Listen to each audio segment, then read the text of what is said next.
आगे बोली ने बतिया कीली न गे कैसा न हो फीलिंग गे आगे गेली गवाना में तोरे सजाना में कैसे कैलऊ डीलिंग गे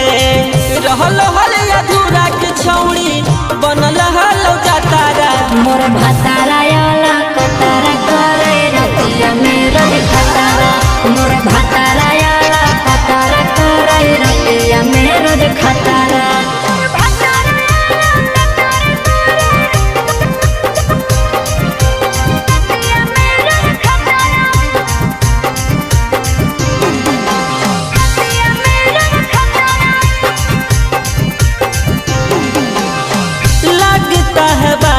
हमसे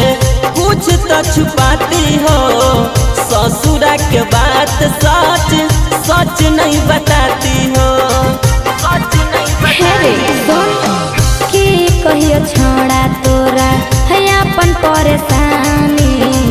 कष्ट में भी तो हका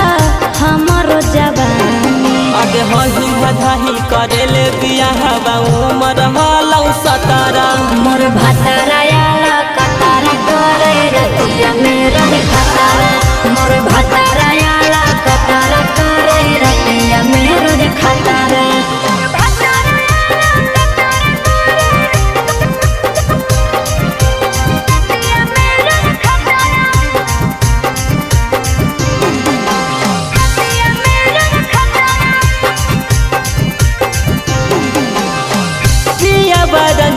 बदलकौ ससुरा के सुख गे